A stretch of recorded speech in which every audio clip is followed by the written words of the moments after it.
Marwari media आप देख रहे हैं। आज है 16 अक्टूबर 2024 बुधवार का दिन। हिंदू तिथि आश्विन माह की चतुर्दशी है। वैसे आपको बता दूं आज 16 अक्टूबर को ही शरद पूर्णिमा मनाई जाएगी, क्योंकि शाम को 8:40 के उपरांत पूर्णिमा तिथि की शुरुआत हो रही है। आपको बता दूं आज के दिन माँ लक्ष्मी की पूजा के साथ ही चांद की रोशनी में खीर भी रखते हैं। वैसे आपको बता दूं खीर रखने का समय रात में 8:40 से शुरू होगा। खीर रखने का महत्व यह बताया जाता है कि शरद पूर्णिमा के दिन चंद्रमा से विशेष किरणें निकलती है और इन्हीं किरणों में खीर रखी जाती है। इस दिन चंद्रमा की किरणों से अमृत टपकता है, जो शरीर को ऊर्जा और स्वास्थ्य प्रदान करता है। चलिए नजर डाल लेते हैं आज की बड़ी खबरों पर। शुरुआत करते हैं देश की बड़ी खबर के साथ। बहुत बड़ी खबर है। मुख्य चुनाव आयुक्त राजीव कुमार ने मंगलवार को महाराष्ट्र और झारखंड विधानसभा चुनाव का ऐलान कर दिया है। महाराष्ट्र में सिंगल फेज में 20 नवंबर को वोटिंग होगी, वहीं झारखंड में 2 फेज में चुनाव होंगे।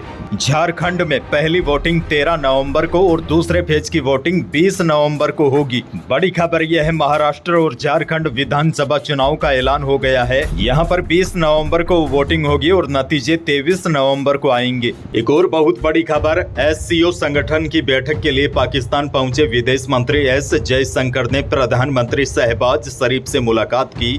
पाकिस्तान के पीएम ने उन्हें एक अनौपचारिक डिनर के लिए न्योता भी दिया था। इससे पहले इस्लामाबाद पहुंचने पर छोटी बच्चियों ने एस जयशंकर को फूल देकर उनका स्वागत किया। आपको बता दूं करीब 9 साल बाद पाकिस्तान जाने वाले एस जयशंकर पहले भारतीय नेता है। वैसे पाकिस्तान के पूर्व प्रधानमंत्री नवाज शरीफ ने एक इंटरव्यू में कहा था कि अगर एससीओ की मीटिंग में मोदी शामिल होते तो अच्छा होता। दरअसल पाकिस्तान ने पीएम मोदी को न्योता भी भेजा था, लेकिन दोनों देशों के बीच खराब रिश्तों के चलते विदेश मंत्री एस जयशंकर इस बैठक में शामिल हुए हैं। बहरहाल आगे बढ़ते हैं। राजस्थान से भी बहुत बड़ी खबर। राजस्थान की भी 7 विधानसभा सीटों पर उपचुनाव की घोषणा हो गई है। प्रदेश में झुंझुनू, दौसा, देवली, उनियारा, खींवसर, 84, सलुम्बर, रामगढ़ सीटों पर 13 नवंबर को वोटिंग होगी और इनके नतीजे 23 नवंबर को आएंगे।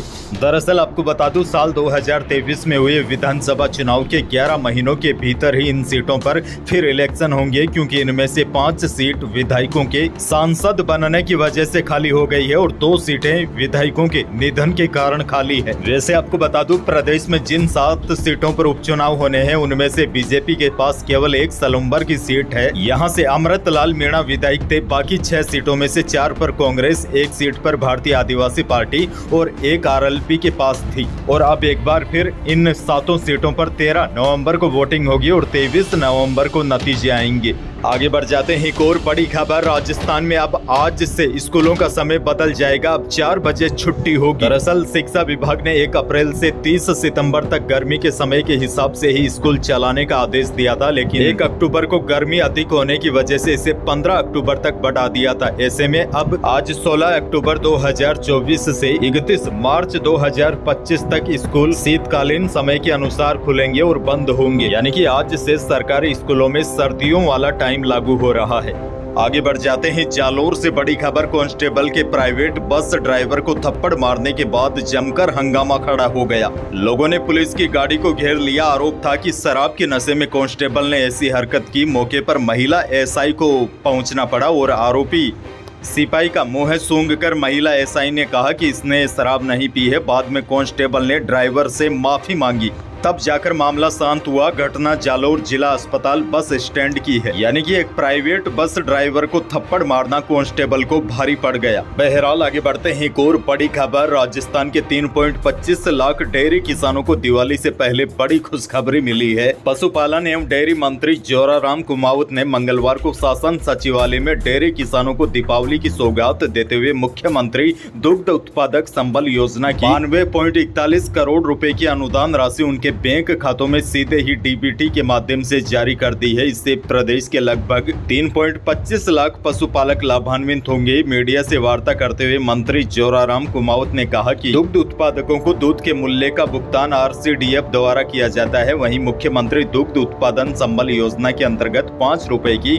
अनुदान राशि भी दूध उत्पादकों को दी जा रही है, जिससे दुग्ध उत्पादकों को दोगुना फायदा हो रहा है। अनुदान राशि के हस्तांतरण के तुरंत बाद पशुपालन एवं डेयरी मंत्री मंत्री जोराराम कुमावत ने नागौर की डेगाना तहसील के पशुपालक सहदेव दिया को फोन कर पशुपालक से बात की। सहदेव ने खुशी जताते हुए कहा कि 2 माह की अनुदान राशि 10,000 रुपए उनके बैंक खाते में आ गए हैं।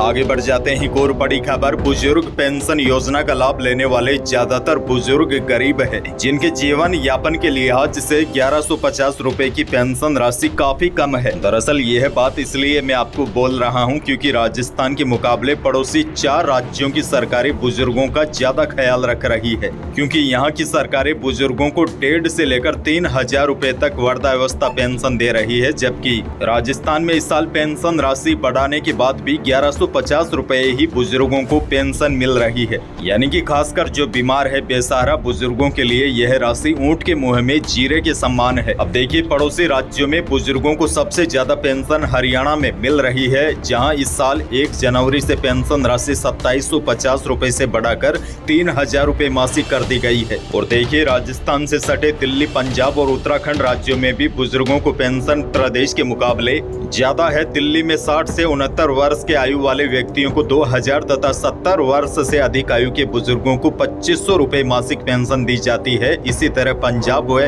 उत्तराखंड में भी न्यूनतम 1500 रुपए मासिक पेंशन दी जा रही है, यानी कि राजस्थान के बुजुर्गों को काफी कम पेंशन मिल रही है। बहरहाल आगे बढ़ते हैं एक और बड़ी खबर। राजस्थान सरकार दिव्यांग जनों को नई सुविधा दे रही है। सरकार की लोक कल्याणकारी योजनाएं दिव्यांग जनों के जीवन को बेहतर एवं आसान बनाने में मददगार साबित हो रही है। जिला कलेक्टर डॉक्टर जितेंद्र कुमार सोनी ने बताया कि जयपुर जिले में आवासीय मांसपेशीय दुर्विकास से ग्रसित विशिष्ट विकलांगता पीला अथवा नीला दिव्यांग प्रमाण पत्र धारक दिव्यांग जनों को निःशुल्क इलेक्ट्रिक पावर व्हील चेयर उपलब्ध करवाई जाएगी और इसके लिए 31 अक्टूबर तक आवेदन पत्र आमंत्रित किए गए हैं। योजना के पात्र आवेदक जल्द से जल्द इस योजना के लिए आवेदन करें। जयपुर जिले में आवासीय मांसपेशीय दुर्विकास से ग्रसित पीला यानी कि 40% से 79% तक और नीला यानी कि 80% से या इससे अधिक से पीड़ित विशेष योग्य जनों को चलने की क्षमता प्रदान करने और आत्मनिर्भर बनाने के लिए इलेक्ट्रिक पावर व्हील चेयर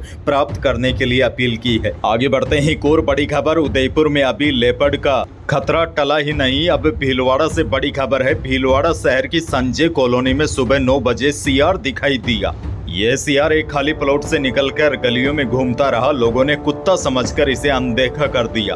बाद में जब वन विभाग व नगर निगम की टीम लाठी डंडे लेकर गलियों में सियार को तलाशने निकली, तब हड़कंप मच गया। सियार ने एक महिला और एक व्यक्ति पर हमला भी कर दिया, जिससे दोनों घायल हो गए। टीमों ने संभावित स्थानों पर सियार की तलाश भी की, लेकिन शाम 4 बजे तक सियार का कोई अता पता नहीं लगा। खैर आगे बढ़ जाते हैं बड़ी खबर। वायदा बाजार में नरमी के असर से लंबे समय के बाद जयपुर सराफा बाजार में मंगलवार को सोने और चांदी की कीमतों में रिकॉर्ड गिरावट दर्ज की गई है। चांदी 1100 रुपए कम होकर 92,100 रुपए प्रति किलो रही। वहीं जेवराती सोना भी 500 रुपए फिसल कर 72,500 रुपए प्रति 10 ग्राम पर आ गया और शुद्ध सोना भी 450 रुपए टूटकर 77,700 रुपए प्रति 10 ग्राम पर रहा। वहीं मंडियों के भाव पर नजर डाले तो बीकानेर की मंडियों में नया मोट 5,000 रुपए तक बिक रहा है। बीकानेर की मंडियों में मूंग का भाव अधिकतम 7600 रुपए है, वहीं गवार 5300 रुपए तक बिक रहा है। इसके अलावा बीकानेर की मंडियों में मूंगफली भी 6300 रुपए तक पहुंच गई है और